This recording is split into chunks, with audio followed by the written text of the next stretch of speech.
cheapest is not always the best. Most expensive is not always the best either. The cheap policy may need not even cover anything that you're actually doing. So it's a deep dive. It's a value add. It's understanding where your exposures are. How do we cover those exposures and how we mitigate them moving forward?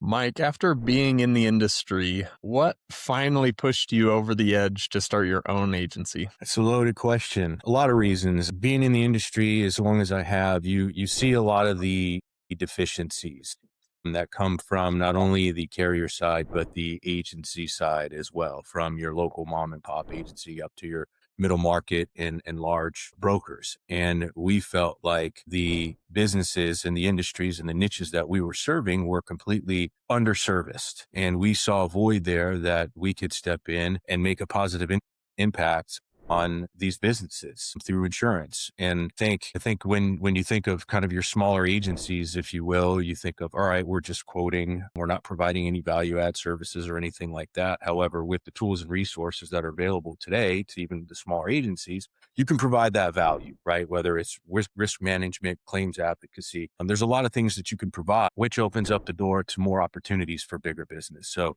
we felt like it was a good time for us, not getting any younger. So we had an opportunity to pull the trigger, and here we are. And when you were going and you're finding these deficiencies, I know startup life, you're wearing a lot of hats, right? A lot. What was your process to get carrier appointments, take an AMS system, figure out what type of lines you were going to write? Was a lot of that just stuff you've worked on in the past, or what was kind of your getting started process looking like? Yeah, so it was already predetermined that we were going to be a heavy commercial book, a heavy commercial agency. Florida, there's a lot of volatility in the personal line space. It was going to be difficult for us to secure direct appointments. The FAI was instrumental in kind of helping us kind of sift through some of the vendors that we may or may not wanted to work with. So it was pretty straightforward and an easy decision for us to make as far as our agency management system, as far as the markets that we wanted to approach. So from that standpoint, it's pretty easy. We wanted to build this thing to scale. So we wanted to have those things in place really before we started writing business. That also includes our agency alliance partner as well, which will give us additional markets and additional tools and resources. We're tech forward. So we wanted to align ourselves with partners that were tech forward as well. Love it. And when you're looking at different technologies, has there been any that you have found up to this point that you know you're going to work with, that you know is going to make an impact with the commercial lines that you're working in? So I've had a few demos with a few of them. We haven't pulled the trigger on any just yet. It's more so been, how do we grow the agency right now? What tools can I utilize as an agency owner that also prospects, services, manages carrier relationships, wearing all these hats, as you just said? What tools can I utilize right now? Because I think the mentality now as well, there's so many AI tools out there. How do we take advantage of all that? But at the same time, it's like the law of diminishing returns. If we've got all these AI tools, but we're not necessarily using them or have a use case for them, what's the point? We've looked at a few lead generation prospecting companies. I've met with a few AI companies that can help with efficiencies, but I think with our agency management system, it gets the job done, right? From A to Z, from intake form to Accord submissions, COI deliveries. I've been keeping a pulse on what's out there. And, as a business owner, you're going to know, all right, we need to pull the trigger on something. And they're popping up everywhere, right? Yeah. So if I had a team in place with an account management team, I think the decision would be a lot bit easier because we would have input from our team on where we could use some assistance. Yeah. And maybe eventually we'll develop our own proprietary AI tool for producers. So that's where we are at this point. There's a lot of shiny objects right now, and it's like the most exciting time you could possibly start a business, because you can use AI to build full marketing plans. You can learn faster, you can think faster, you can get creative, but at the same time, it's like you can't do can't use everything. And honestly, at a startup stage, like Hmm. you got to get revenue in the door to even think about implementing some of those tools. Yeah, trust me, I'd love to let the robots do the work for me. But with insurance, I can't bring the robot into a prospect meeting and capture all that information and talk to the business owner. Until then, it's all on us, and it's still relationship driven. So you have to be smart about it, right? And of course, with AI stuff, you want to make sure that personal information, business information is not put out onto the Exactly. web. So Yeah. we're cognizant of that. And that could be an E&O claim in the future. Yeah. I think I've already heard quite a few starting to come up with agents that are Hmm. using it wrongly in this kind of pioneering stage. Yeah.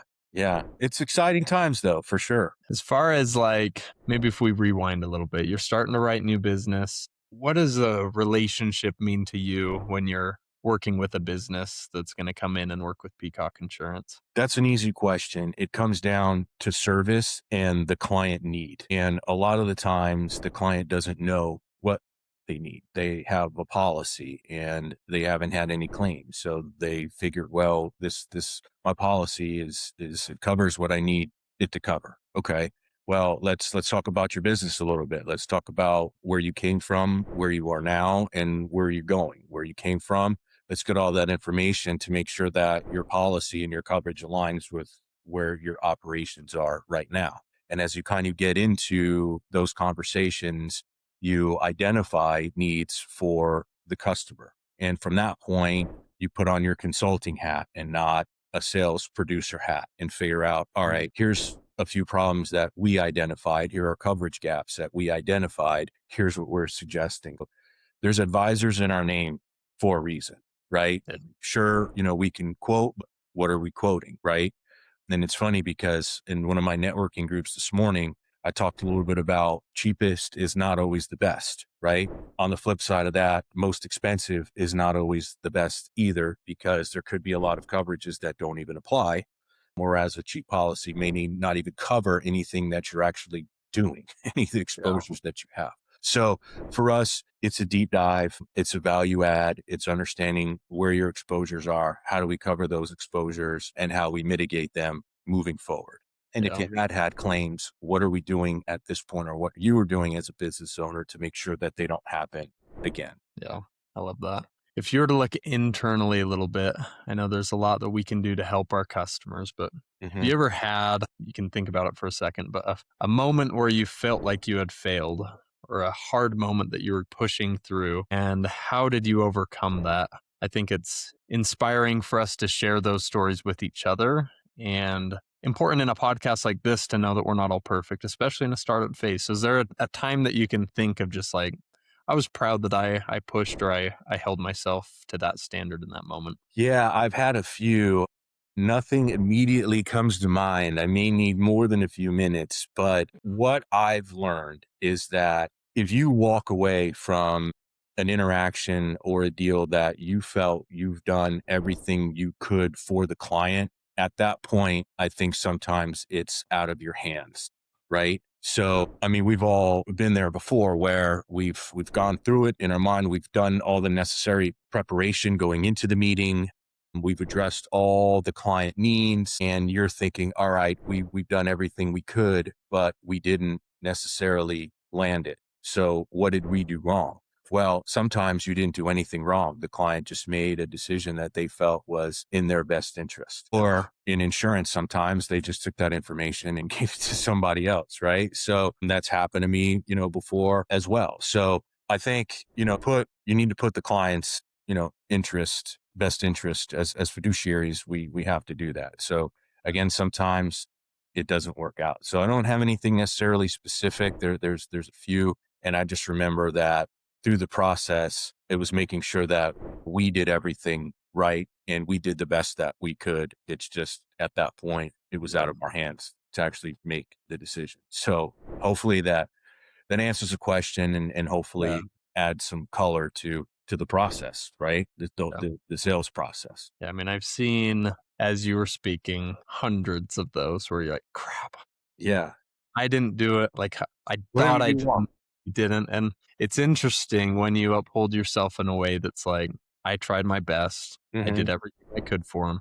How often they end up coming back or a referral comes around, just the longer you're doing good business, I think it all comes back around, Yes. and you just have to keep upholding yourself. You want to be seen. Right. And I think that's the tough pill to swallow. And that comes with experience sometimes because as a younger producer, you feel like it's, well, I did everything I could. Like what's wrong with the customer? What's wrong with the prospect? But I actually had a situation just recently where we were looking at umbrella coverage and I explained to the client, like, look, here's, what we're looking at. Here's, what it's going to cover for underlying, policies. He reaches out to me. I just happened to be on vacation in the Bahamas, but I was responding to him and he said, well, you didn't pick up. So I went with somebody else. I said, okay, I understand. Well, if you don't mind, can you give me some details about, the umbrella policy and any particular exclusions if on your underlying policies or whatnot? And we went our separate ways. Well, sure enough, the next day he calls me back and said, Mike, I should have went with you. So I can't be mad at that, right? I just have to educate the customer on what to look at and to look at some of the pitfalls or the exclusions. Just understand what you're buying at the end of the day. And if the other agent isn't doing that and the customer is aware of that, they'll come back, right? So I've had instances like that, right? And I understand that. And I want to put myself in a position where, look, I put the client first. We felt like we presented a solution. They didn't make the decision. They went with something else quickly. It didn't work out. They're coming back to us. So there's the trust, right? Um, So that's important to us and should be important to anybody that, hey, build that trust because they may not come back the next day, like this particular situation, but they may come back in a year, right? At renewal. And we ended up getting, the GL and the commercial auto and the workers' comp. So yeah, I that's, love that's, it. that's a win-win for us. Yep, yep. Well, Mike, I love what you're doing. We're super big fans of anybody jumping in, starting an agency, and growing as quick as you are. So keep doing what you're doing. If people want to get a hold of you, what's the easiest way that they can find you? Yeah, easiest way is email, telephone. I respond pretty quickly to emails. You can always reach out to the agency number 407-801-8333. But yeah, reach out. I mean that goes for any up and coming producers, people getting into the industry, any prospects that have questions about their existing package and just need a second pair of eyes. I mean, at the end of the day, we always looking to help whether we do business or not. But yeah, that's the services and that's what we want to offer our clients, potential clients, and folks that are out there. Well, I really appreciate your time. Thanks for being on the show today. Thanks for having me. Take care, Grady. Bye. Bye.